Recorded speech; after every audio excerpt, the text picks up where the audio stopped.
ప్రభు అయిన యేసు క్రీస్తు నామమున మీ అందరికీ శుభములు తెలియపరుస్తూ ఉంటున్నాం. యేసు క్రీస్తు నామము శక్తి కలిగిన నామము అని మీరు పాట పాడుతూ వచ్చినాం. వినారా, యేసు క్రీస్తు నామము బలమైన నామము అని, శక్తి కలిగిన నామము అని, గొప్ప నామము అని, మహోన్నతమైన నామము అని పరిశుద్ధ గ్రంథములో వ్రాయబడి ఉన్నది. ఈ శక్తి కలిగిన బలమైనటువంటి యేసు క్రీస్తు నామము ద్వారా ఈ లోకంలో జీవిస్తూ ఉన్న మానవులకు ఎన్నో శ్రేష్టమైన ఆశీర్వాదాలు అనుగ్రహించబడుతూ ఉంటున్నాయి. ఆశీర్వాదం ఏంటి అంటే రక్షణ. పరిశుద్ధ గ్రంథములో రాయబడి ఉన్నది, ఆకాశము క్రింద ఈ భూమి పైన మనుషులు ఇవ్వబడిన మరి ఏ నామమున మనం రక్షణ పొందలేము. ఈ నామమునే అనగా యేసు క్రీస్తు నామమునే మనము రక్షణ పొందవలెను అని బైబిల్లో రాయబడి ఉన్నది. మీరా గమనించండి, యేసు క్రీస్తు యొక్క శక్తి గల నామములో ఈ లోకంలో జీవిస్తూ ఉన్న మానవులందరికీ రక్షణ అనుగ్రహించబడుతూ ఉంది. రక్షణ అంటే శిక్ష నుండి తప్పించబడ్డాం.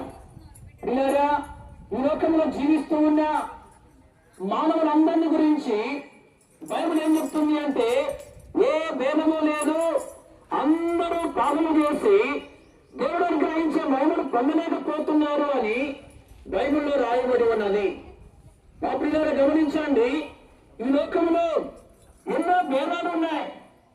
బైబిల్ తెలియపరుస్తూ ఉంది, చిన్నవారు పెద్దవారు అని, కొద్దివారు గొప్పవారు అని, లేనివారు ఉన్నవారు అనే భేదము లేకుండా ఈ లోకంలో జీవిస్తూ ఉన్న మానవులందరూ పాపులుగా ఉన్నారు అని.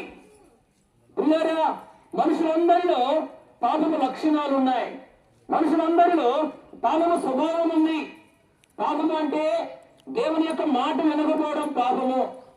అంతేకాదు అబద్ధాలు ఆడటము, మోసం చేయడము, చెడ్డ మాటలు మాట్లాడటము, చెడుగా తలంచడము, అసూయపడము, ద్వేషించడము, అన్యాయం చేయడము, దొంగలించడము, ఇవన్నీ కూడా పాపము లక్షణాలే.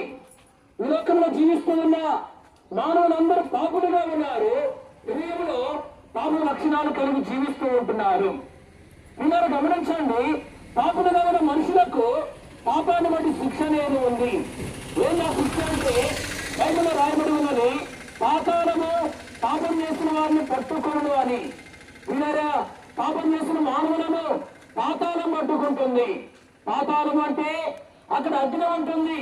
అక్కడికి వెళ్ళిన వారు అగ్నిలో కాలుతూ నిత్యము బాధించబడుతూ ఉంటారు. భయంకరమైనటువంటి స్థలం అది. ఇలా ఒక్కసారి పాతాళానికి వెళ్ళిన తర్వాత బయటకు వచ్చే అవకాశం ఉండదు, తప్పించుకునే మార్గం లేదు, విడిపించేవారు ఎవరు ఉండరు. పాతాళానికి వెళ్ళిన వ్యక్తి నిత్యం ఆ యొక్క అగ్నిలో కాలుతూ యాతన పడుతూనే ఉండాలి. భయంకరమైన స్థలం అది.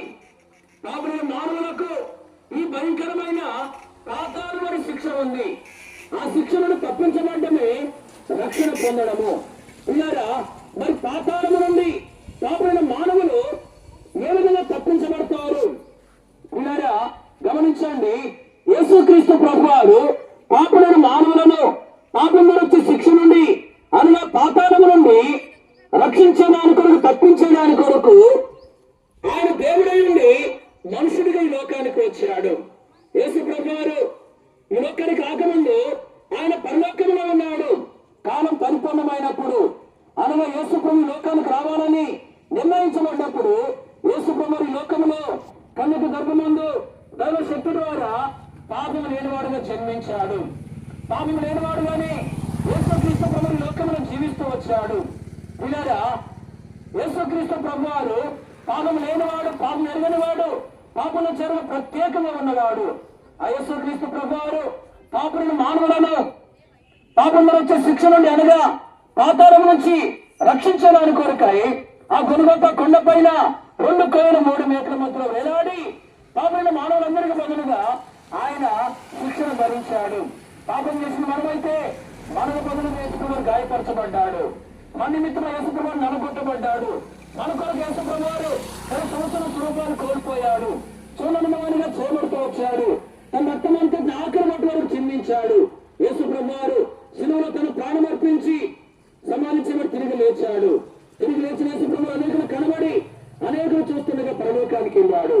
పరలోకానికి నా ప్రభు తిరిగి మరలా రాబోతూ ఉన్నాడు. నా ప్రియులారా గమనించండి, యేసుప్రభువు పాపం లేనివాడు, పాపం ఎరగనివాడు. అయితే ఎందుకు ఆయన శిక్షణ భరించాడంటే, ఎందుకు ఆ విధంగా శిలువలో ప్రాణం పెట్టాడు అంటే, పాపులైనటువంటి మానవుల కొరకే, పాపులైన మానవులను పాపం నుంచి శిక్షణ నుండి రక్షించడానికి కొరకే యేసుప్రభువు శిలువలో తన ప్రాణం అర్పించిన వాడుగా ఉన్నాడు. ప్రియులారా గమనించండి, యేసుక్రీస్తు ప్రభువారు పాపులను మానవులకు బదులుగా మరి శిక్షణ భరించాడు. కాబట్టి యేసు ప్రభువారు పాపులను మానవులను పాపం మరింత శిక్షణ అనగా పాతాళము నుంచి రక్షించడానికి కొరకు సమర్థులుగా ఉంటూ ఉన్నాడు. మీరు ఎవరైతే యేసుక్రీస్తు ప్రభునందు విశ్వాసం ఉంచి హృదయపూర్వకంగా పాపాలు ఒప్పుకుని క్షమించమని ప్రభుని వేడుకుంటారు, యేసు ప్రభువారు నమ్మదగిన వాడు, నీతిమంతుడు కనుక ఆ యేసుక్రీస్తు ప్రభువారు వారి పాపాలను క్షమిస్తాడు. వారిని తన రక్తం ద్వారా కడిగి పరిశుద్ధపరుస్తాడు. ఇలాగిన యేసు ప్రభువును విశ్వాసం ఉంచి పాపాలు ఒప్పుకొని తమ రక్తం ద్వారా కడగబడి ఎవరైతే పాప క్షమాపణ పొంది పరిశుద్ధులుగా చేయబడతారు, అలాంటి వారు పిల్లారా గమనించని పాపం వచ్చే శిక్ష నుండి అనగా పాతాళము నుండి తప్పించబడతారు, పాతాళము నుంచి రక్షించబడతారు.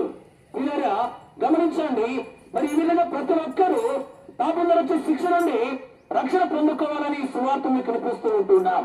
కాబట్టి పిల్లలు మాటలు త్రోసివేయక ఇప్పుడు యేసుక్రీస్తు ప్రభువును విశ్వాసం ఉంచి ఆయన నమ్ముకుని ఆ ప్రభు రక్తం ద్వారా కడగబడి పరిశుద్ధులుగా చేయబడి ఆ భయంకరమైనటువంటి పాతాలను తప్పించుకోవాలని ప్రభు పేట మీకు మనవి చేస్తూ ఉంటున్నాం. మీరు ఎవరైతే మరి ఈ విధంగా ప్రభుని నమ్మి పాతాల నుంచి రక్షించబడి పరిశుద్ధులుగా చేయబడి పాతాల నుంచి రక్షించబడతారు, వారు ఈ లోకం నిజమైన శాంతి సంతోషం కలిగి ఉంటారు. అంతేకాదు పిల్లరా వారికి ఎల్లప్పుడూ సంతోషం ఉండే పరలోకమున ప్రవేశం అనుగ్రహించబడుతుంది. విమరమ్మాయ్య ఈ లోకం శాశ్వతం కాదు. ఈ లోకంలో జీవిస్తున్నటువంటి ప్రతి ఒక్కరు చనిపోవాలి. ఈ లోకంలో మరణించిన తర్వాత గమనించండి, ఆ స్వర్గానికి మోక్షానికి చేరాలంటే యేసుప్రభుని ఈ విధంగా అంగీకరించాలి. కాబట్టి పిల్లరా యేసుప్రభు శిలువలో ప్రాణం అర్పించాడు, సమాధించబడి తిరిగి లేచాడు. తిరిగి లేచి అనేకులు కనబడి అనేకులు చూస్తుండగా పరలోకానికి వెళ్ళాడు. పరలోకానికి ప్రభు తిరిగి మనం రాబోతూ ఉన్నాడు. ఆ ప్రభు రాకముందే మీరు లోకం విడిచిపెట్టక ముందే యేసు ప్రభు నమ్ముకుని పాప క్షమాపణ పొంది పరిశుద్ధులుగా చేయబడి ఆ పాత్రను తప్పించుకుని పరలోకానికి మీరు వారసులుగా చేయబడాలని ప్రభు పేట మీకు మనవి చేస్తూ ఉంటున్నాం. కాబట్టి మాటలు త్రోసివేయక ఇప్పుడు యేసు ప్రభువుని విశ్వాసం ఉంచండి, ఆ ప్రభు మీరు ఆశీర్వదించేవాడుగా ఉంటాడు. నా ప్రియులారా ఇంకా ప్రభు యేసుక్రీస్తు వారిని గురించి మెరుకుగా తెలుసుకునే దాని కొరకు మనకు సమీపంలోని తుమ్మపూడి గ్రామంలో మెయిన్ రోడ్ దగ్గరలోని ఆర్సిఎం స్కూల్ దగ్గర బేతనియా ప్రార్థనా మందిరం ఉన్నది. అక్కడ ప్రతి ఆదివారము ఉదయకాలం 7 గంటల నుండి 9:30 వరకు, 10:30 నుండి 1:30 వరకు దైవారాధన కార్యక్రమాలు జరిగించబడుతూ ఉన్నాయి. వారంలో ఆయా కొడుకులు జరిగించబడుతూ ఉంటున్నాయి. దైవ సేవకులు కుటుంబంగా ఉంటున్నారు. దైవజనుడు భక్తి సింగారు దేవుడు అనుగ్రహించిన ప్రత్యక్షతలు పరిచయం జరిగించబడుతుంది. ఎప్పుడు సహవాసము మీ అందరినీ ప్రేమతో ప్రభు యేసుక్రీస్తు నామములో ఆహ్వానిస్తూ ఉంటున్నాం. ఈ స్థలాన్ని విడిచేవాళ్ళకు ముందు మీ క్షేమం కొరకు మేము ప్రార్థన చేస్తాం.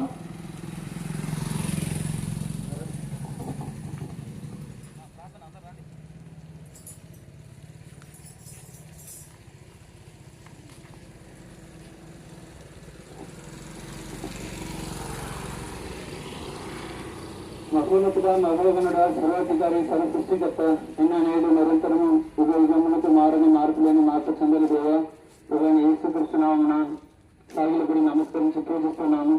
పలు ప్రాంత ప్రజలను ప్రేమించి ప్రభావ మీరు అందించిన శ్రేత కొరకు మీ గమనాలు చెల్లిస్తున్నాం తండ్రి.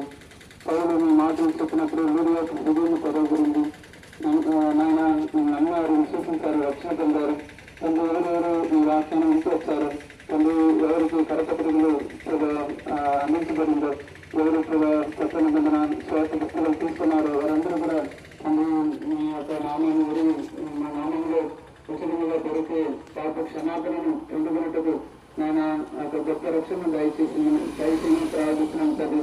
ఎవరు కూడా నశించిపోయేట మీకు ఏ మాత్రం కూడా ఇష్టం లేదు ప్రభా. అందరూ మారు మనసు పొందాలని ప్రభా తండ్రి మీరు వాంఛ కలిగి ఉన్నారు. పరలోకముందు ప్రభా మీ యొక్క చిత్తం ఎలా ఏ విధంగా జరుగుబడుతుందో అలాగే భూలోకంలో కూడా ఆయన మీ యొక్క చిత్తము ప్రభా నెరవేర్చబడ్డది ప్రభా. అందరూ కూడా మారు మనసు పొంది నిజమైన దేవుని కనుగొని తండ్రి సొంత రక్షకుగా తమ యొక్క హృదయంలో విశ్వసించి నమ్మి ఆయన స్వీకరించలకు తండ్రి నిత్య నరక శిక్షలో నుండి తప్పింపబడి ఆయన నిత్య జీవనకు వారసులుగా మార్చబడి సహాయపడతారమని తండ్రి తండ్రి ప్రాంత ప్రజలు ప్రతి ఒక్కరిని మీరు దీవించమని ఆశీర్వదించమని ప్రభా వారి యొక్క అవసరతను అతను తీర్చమని ప్రభా ఇరుకుల ఇబ్బందులు తండ్రి ఏ కష్టంలో బాధలు వ్యాధులు వింటున్నారో తండ్రి మీరు సమీపంగా వారికి ఉండి ప్రభా తండ్రి వారి యొక్క అవసరతను తీర్చి వారిని స్వస్థపరిచి బాగుపరిచి మీరే నిజమైన దేవుడు అని తండ్రి వారికి రూఢపరిచి ప్రభా మీ నామాన్ని మయపరచుకొని మీరు ముందుకు వెళ్ళిచుండగా మీ సన్నుడు తోడు మీ దయాదాక్షిణ్యం మనకు దయచేయమని ప్రజలు ఏసుక చుట్టూనే ఇంతవరకు చేసిన కృపా కనికరముల కొరకు మేళ్ల కొరకు కొన్యాన్ని కీర్తిస్తూ ప్రజలు ఏసేస్తున్న అడిగి వేడుకుంటున్నాము తండ్రి. ఆమేన్. చెప్పండి జయమని ప్రభునేసు క్రీస్తు వారికి. హల్లెలూయా.